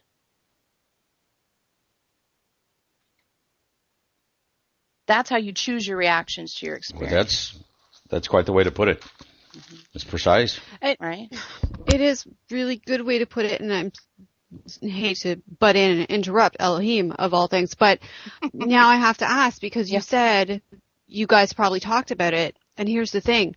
We didn't because I stubbornly refused to perpetuate and promote situations like that through conversation. Mm-hmm. And some people look at me and they think I'm cold and callous and don't care. However, it's my belief that my focusing on the problem makes it bigger. Mm-hmm. So I consciously choose to try to shift my thoughts to a more positive aspect of humanity. Okay, so let's use the levels on that. Yeah. So we're in level 4, and you're choosing to say, I'm not going to think about that. So you've made a level 4 reaction to that situation, which is perfectly healthy. We're not saying there's anything wrong with that, but let's keep going and see what happens if you move it into level 5. Level 5 is this experience is mine. Now, we like to call the level 5 the Incredible Hulk level. All the levels have little nicknames, and the level 5 is the Incredible Hulk level. And why it's Incredible Hulk level is because there's like this fierceness of, this is mine. I am going to learn from this level, right? I'm going to learn from this experience. You can't have it. You can't have it. Mine. It's mine. I'm going to learn from it. And for some reason, Incredible Hulk comes to mind when we think of that. So that's why we call it the Incredible Hulk level. And there's a thing that says, in level 4, I can say, I'm not going to think about this. I'm going to think about something else. But in level 5, we could say, I'm not going to think about it from a victim stance. I'm going to think about it from the stance that it empowers me to know more about my reaction to this. Like we said, I'm responsible for my emanation just like that person's responsible for their ammunition. Right? Emanation, ammunition. So in level 5, you say, rather than say I'm not going to think about it or talk about it, I'm going to own my experience of it in a different way. Now, it's not to say 4 is better than 5 or 5 is better than 4. They just are different, right? We had to find some way to differentiate them. Some people love to stay in level 4. Some people love level 5. They love the fierceness of it. They love it's all for me. It's all here for me. They love it. They don't want to go on. And there's nothing wrong with not going on. It's just knowing where you are. Just knowing where you are. Like for Veronica, she's kind of in a 4 or 5 on the whole thing, like you. It's like, I'm not going to dwell on it, but I'm going to own that I'm using the energy of it to recognize that I fix my fears too. All right, we have this whole teaching about people are out there fixing their fears, and fear is the catchphrase for anger and upset and legitimate fear and survival instinct and all that stuff that goes on. We just use this catchphrase, fear. And people are out in the world fixing their fears the best way they can. So some people have a reaction where they collect a lot of money in their bank account. Some people have a reaction where they just have to get up and as high in a company as they possibly can. Some people have to have 3 lovers because one's not enough. They're motivated by a fear or a survival instinct based place often, and they fix fears. And you're all fixing your fears. The visionary said the other day, the proof of oneness is that you all fix fears. That's pretty cool. Yeah. So you're all fixing fears. And so what happens in level 5 is, a lot of times it happens in level 5, is you say, I know that I have fears and I sometimes fix them. This is more of a Veronica kind of perspective. I have fixed my fears by kind of being upset or frustrated in a very outgoing way, like, why is it this way? That kind of a thing. Now that didn't involve ammunition, but it certainly involved emanation. And so for her, when she got to level 5 with it, she was able to have that authentic empathy where I fix my fears, Richard fixes fears, Niki fixes fears, and that guy fixes fears. We're all in the same fixing fears boat. We just pick different ways to do it based on a lot of factors that I can't possibly know. And so there may not be empathy or compassion or understanding or acceptance of the act. There's an underlying, we are all in this together energy that can be experienced that we think is a very healing thing to offer the world. But that's the thing. I can't look at it and be angry because I know on some level that it's happening for a reason and that somewhere something good and positive for the growth of all of it is going to come out of it. And so, but people think that that's very cold of me, but I have this infinite amount of faith in humanity and I just know that it's going to be all okay. Mm-hmm. So I can't get angry anymore because I know that it's for a reason. It's part of the growth experience. So we have to do this now so that we can do something else later. I'll come across a story about something like that, and having read the whole story, I'll find something in it that I think is glorious, and so I want to share that, and then I share it, and I see this huge avalanche of fear-based reaction. So I've gotten to where not because I wouldn't be happy to point out what I find expansive about something. Maybe it's the response of the people around who said, I'm not going to let that go on in my reality. And right now, the only way to stop that thing is a duality of pepper spray and tackle you. It used to be that everybody just stayed in fear and let the guy kill 50 people. And now it's more of, wait a minute, that's not okay with me. And I find that to be positive as compared with our response, say, a year ago. But it's hard with the public bugle to do that without really triggering people. Yeah, that's the thing, right? You're all going to fix your fears. So let's say that you did a story kind of like what we're talking about now. Well, we've triggered Veronica by bringing this up because she knows this is a really sensitive topic, but we need a good example to show you the power of the level. So why should we hide from a very powerful example? We refuse to do that. But yeah, it's triggering to Veronica that we're talking about it because she knows it's very easy for people to, in their own trigger, misunderstand or react from a place of habit instead of trying to see it a new way. It's very easy to entrench and say, oh no, we can't ever talk about that. There's no way to find anything positive. We shouldn't be thinking about it. Why are they talking? All that stuff. But what we're trying to say is that all of you are fixing your fears. And in the process of all of you fixing your fears, you are similar. And there's some deep thread of connection that offers an opportunity for an empathic response to that action. Whether it's an action like we've described, it's an action where your kid won't talk to you at dinner, where your husband is afraid to tell you that he had a hard day at work, whether you get an email from someone saying you got to move out of your house, you're all going to have a response to that. And that response will be quite varied, yet it's similar in the fact that you're all facing a fear and doing your best based on where you are and what you know and how it's worked in the past to fix it. And there is a thread that runs through all of humanity where you are facing and fixing fears. And in that, you are very, very similar, even if the way you do it is quite different. And we feel that when you're in any encounter, whether the extreme one that we brought up earlier or a casual one at the grocery store, where you see someone fixing their fear, you can say, I fix my fears too. And that connects you in a way that just seeing a person going, why are they acting like that? That's such a weird way to act, doesn't get any help, doesn't help. Or they shouldn't do that. I will stop them. They shouldn't do that. Why do they do that? They shouldn't do that. That's wrong. That's bad. How come they're doing that? I don't understand why they're doing that. It's like, wait a minute. I bet they're fixing a fear. And as soon as you go, wait a minute, I bet they're fixing a fear, then you're in a camaraderie of humanity that we think is extraordinary. And that's kind of a level 5 place. If this experience is for me, I'm going to choose into seeing it for me by saying we're all fixing our fears. We're in it together. We're on the planet together. And even though I think collecting $8 billion isn't the way I would fix my fear, I can understand that it's your way you're fixing your fear and see that we have fears and we fix them differently, but the fact of the fears is the same. You're all trying to raise your kids, keep a roof over your head, have some clothes to wear, some food to eat, and every once in a while have a good time, right? I tend to see it that if somebody had to, got to the point where the way they fixed their fear was to pick up a bunch of guns and go shoot a bunch of people. Yeah. Some of whom they didn't even know. Yeah. Never met.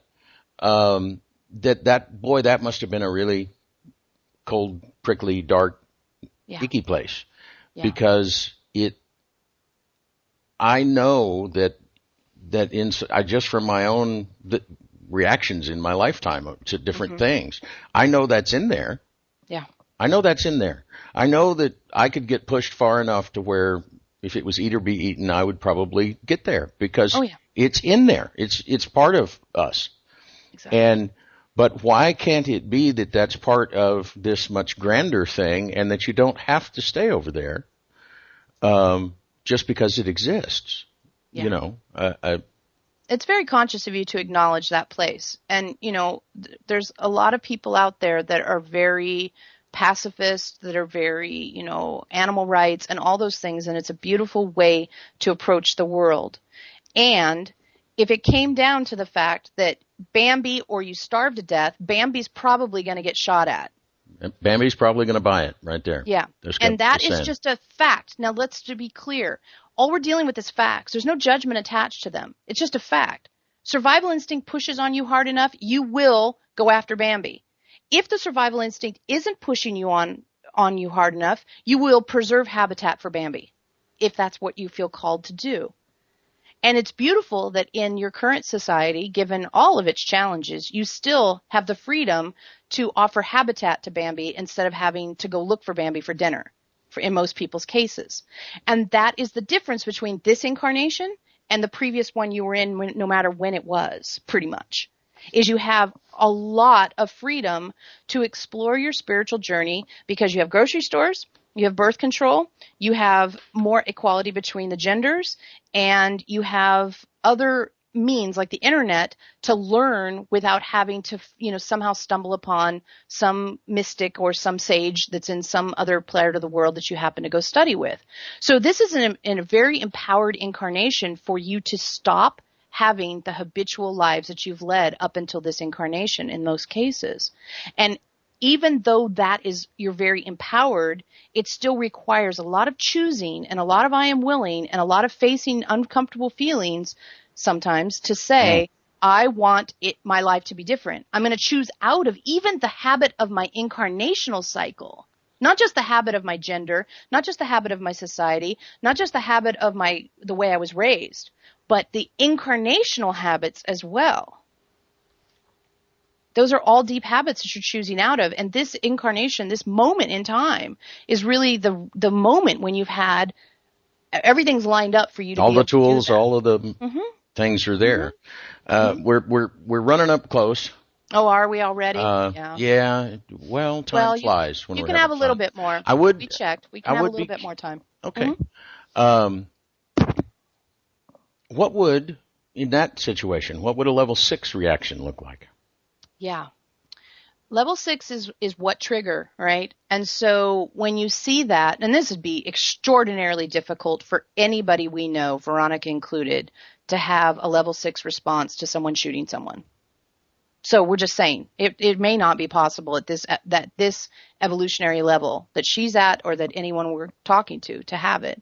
But if you could, it would be a recognition, an immediate recognition of the similarity between you and that person, even though they're doing something you might consider heinous, that you are fixing your fears, that you are also trying to navigate this incarnational journey, that you are dealing with the fact that you have the pressure of the survival instinct, and that you're able to see it and see what it offers for growth rather than only see that it's something to be condemned. But again, even as we're saying it, we can feel the energy it's not moving there. So it's not likely.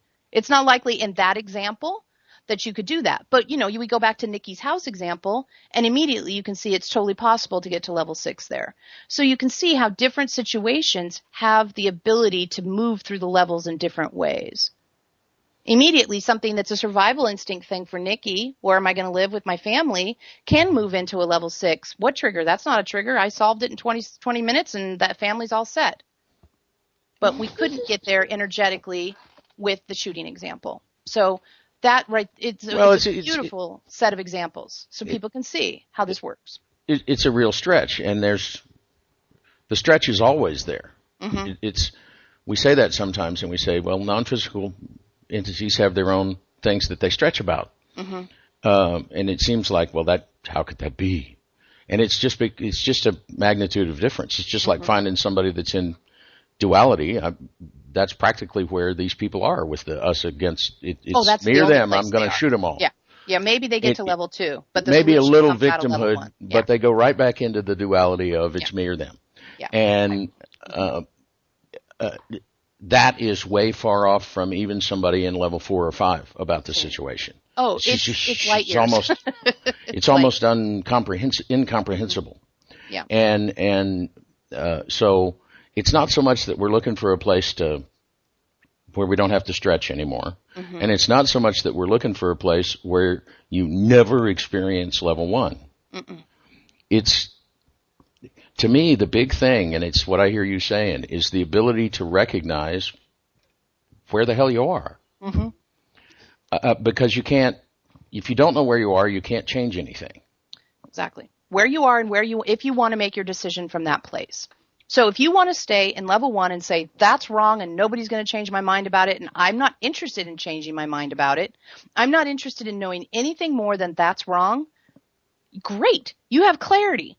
That's all we want for you is clarity. Clarity. I have clarity.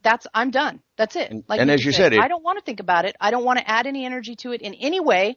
That's what I'm choosing. Level 4. Done. Clarity. And it really does, because I have to admit that when we were first looking at levels, I was trying to figure out, well, I'm sure I'm, level 4 or something. I don't, some ego laden thing of, well, I'm not down there at level 1. I'm a spiritual seeker. I've been working at this for a while. Yeah. And Veronica's had you pretty much right there 24/7 for 12 years. Yeah. And has level 1 moments. And absolutely. And I love her dearly. I do not mean that in any sort of a negative way. It's just all you people out there listening. Yeah. Don't say, well, I can tell from their talking I'm in level 1. I don't even want to look at that. No, that's when you need to. This is where there's no judgment about what level you're in. It's just a fact. So you're in level 1 all the time because it's duality, day, night, alive, dead, asleep, awake. You're in level 1 all the time. But are you going to make a decision about who you're going to ask out on a date from level 1? You might start there, like, am I awake? Okay, now I can think about the date. Where am I going to see? It's not, and that's what's hard, is if people decide to run the habit of having either the hierarchical thing, like level 1's bad, level 6 is good, instead of just recognizing that there are different ways of seeing the same situation. Right, that's what we want. Or falling for the trap of trying to assign a number for your entire life, which is not what it's designed for. It's designed for each situation you find yourself in. So at the gas station, you could be in level 4. But that 4-way stop sign, you could be at level 1. It was your turn and you didn't go. You're wrong. Right? That's hello.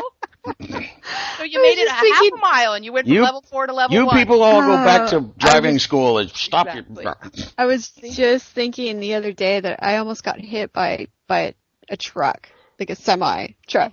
And I went into level 1. Like my immediate instinctual reaction was to yell at the window that you need to learn how to drive. Exactly. Traffic apparently is the best example for level 1 we're finding. So you end up in level 1 and then you just decide, am I going to make a rude gesture out the window at this guy or am I going to choose something else?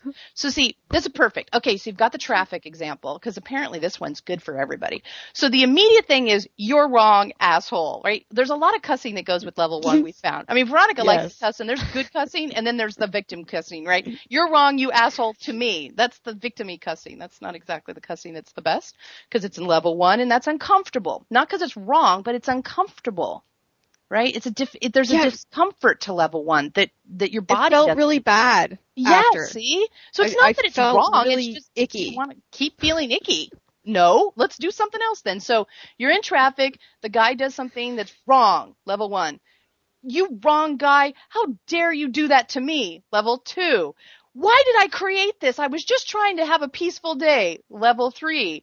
I'm choosing to think something else about this, even if I can't think of what it should be. That's level 4.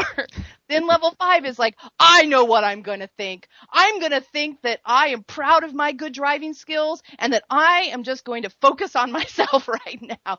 That's for me. This experience is mine. It taught me something. I'm not a victim of it. See, you got the Incredible Hulk thing. You got to move your arms around a lot. Level 5. And then level 6 is the next time it happens, you don't even notice. Because who cares? It's just not something you need. Because I didn't get hit. So it just doesn't. See, level 6 is what trigger, as in question mark. What trigger? As in what? It does not trigger you. Somebody's like, did you see that? And you go, what? Didn't happen. Exactly. See what? Here's our favorite what trigger story, even though it wasn't purposely designed as a what trigger story, but we use it for this because it was hilarious when it happened. So Veronica and 2 of her girlfriends were sitting at an outdoor table at a restaurant having breakfast one day. And they were talking very, very, very intensely because one of the ladies, her daughter, had started asking her about sex. And so it was like, oh, what are you going to say? Well, how did you explain it? What did she say after that? That whole conversation was happening.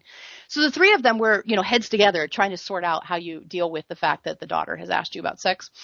And the waitress comes up and says, did you guys see that? And they look up and they say, what? And did you see that kid right there with the red shirt? And they said, yeah. They said, he just pulled down his pants and showed his ass to the whole restaurant. And they went, we didn't see it. It wasn't part of our reality. It just wasn't part of our reality, right? It literally was not part of their reality, even though it happened like 5 feet in front of them. It wasn't part of their reality. And that sort of non-experience of what used to be or could be a big deal is the piece of level 6. Is you see, even if they saw it, not having a strong reaction to it because it's not your trigger. Right. It's not your trigger, or it's no longer your trigger. It's no longer your trigger. It's just not the thing that gets you worked up. And it's really great when it used to be the thing that gets you worked up, and now it's not. That's really level 6. That's really awesome. Yeah. This is so awesome. I wish we could keep you all night, but we can't because Veronica's going to hate us. But that's the example of the same exact thing, the traffic thing, seen from 6 different levels. And in every moment, because this is fractal in nature, those 6 different levels and more that we'll get to someday, those 6 levels are present, and you are choosing which level you're going to react from. And you will have the reaction you immediately go to, and then you get to choose beyond that. Typically, you'll immediately go to 1 or 2, and then what we see people who have any sort of practice with this at all, they jump immediately out of 1 and 2 into 4 and 5. 4, 5, and 6, depending on how much practice you've had and how much it triggers you. The 2, 4, 6 is a... Yeah, 2, 4, 6 is I the love healthy that. pattern. 2, 4, yeah, 6. 2, 4, 6. But as we pointed out earlier with the shooting example, Veronica can't do 6 on that. Yeah, and maybe no one else we've talked to can. Maybe some people can. She can't. She's not there. But she's using it to watch her emanation, so that's level 5. And so she took news that was very troubling and turned it into something that she can be more mindful of what she offers the world, because she sees a very visceral way of when people act out on their fears. So she's taking more energetic responsibility for how she deals with her fears. So that's the using it not for some down the road, like you were saying, Niki. So I know someday this is going to be good for us. It doesn't have to be a someday. It's right now. That news story that was on the internet, Veronica's using it for healing acts in her own life, which propagates into the world. Not telling anybody else. I mean, we're telling them, but she's not. She's not telling people how to be. She's doing it for herself and within herself. And that's as far as she can take it. She can't take it into, there's no blasé here. It's still very powerful. Incredible Hulk, remember? Arr. Arr. It's mine. Mine. Yeah. Yeah. It's totally just so amazing to have you with us again. And like I said, you're experiencing an isness. It is. There it is. Look, there it is. You get to choose how you react to it, which does. It really does, people, change your tomorrow. Yeah. It just has to. Yeah, it does. It can't not. Mm-hmm. It'd be like we have this tool called script holders, right, where the idea is that everyone's in a play and you have a script. And the way you, Richard, react tells Niki what page in the script to turn to. So if you get pissed, she turns to the Richard got pissed page. And if you don't get pissed, she turns to the Richard didn't get pissed page. That's a graphic way to think about it. But it's the same with the guy in the traffic light, right? Oh, he's an asshole. I'm turning to the page in my script of level 1. Or I'm turning to this triggers for me. There it is. Again, I have the opportunity to choose a different reaction to the fact that that guy's an asshole. With absolutely no need to change that guy from being an asshole.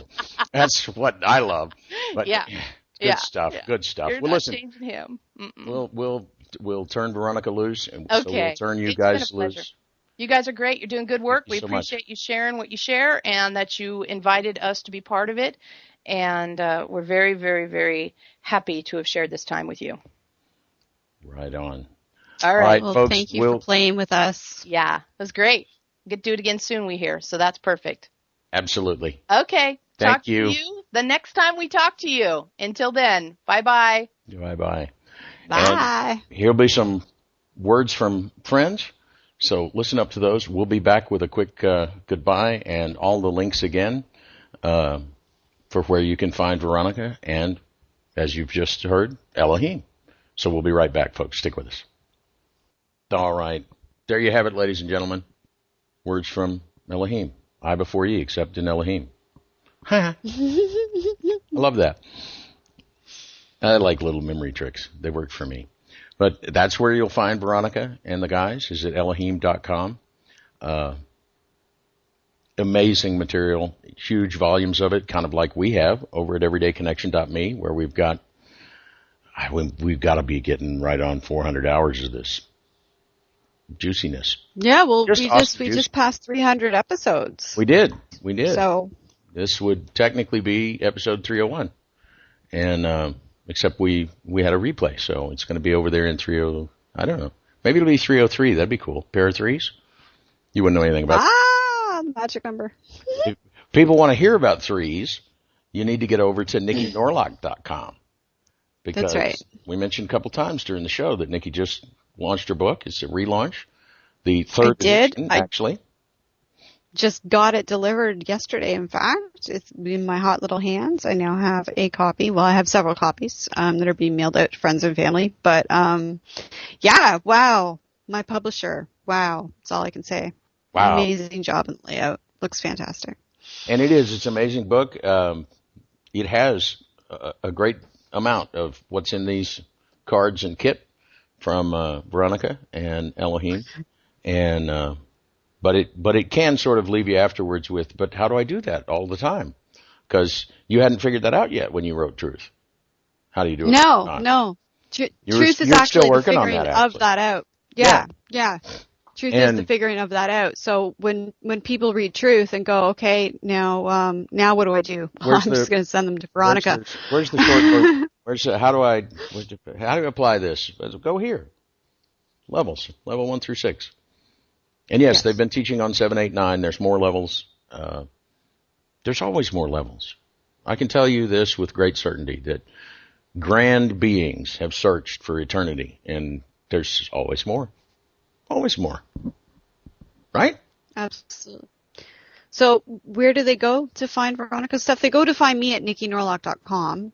Right. It's NikiNorlock.com. That's right. It's Niki with 1K.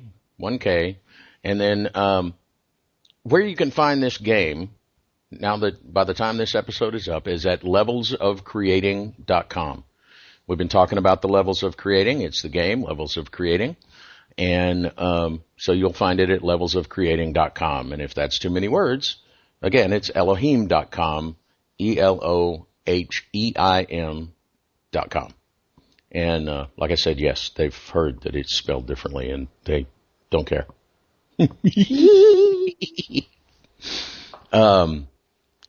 Which is the way I look at it. You know, George wants to be George, he can be George. Who am I to judge? Francesco might say.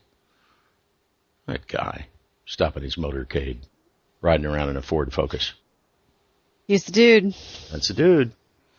And y'all are dudes too for joining us. Be with us again for more of these amazing conversations Tuesdays and Thursdays on our website at everydayconnection.me, on your iTunes, on Stitcher, on Roku. We just got stuffs we can, if you can't find us, you're not looking good. Oh, everydayconnection.me, because it's all about me, no matter which me is reading that. So join us next time, but until then. To our mother, to each other, and especially to yourselves, stay connected. Have a great now, everybody.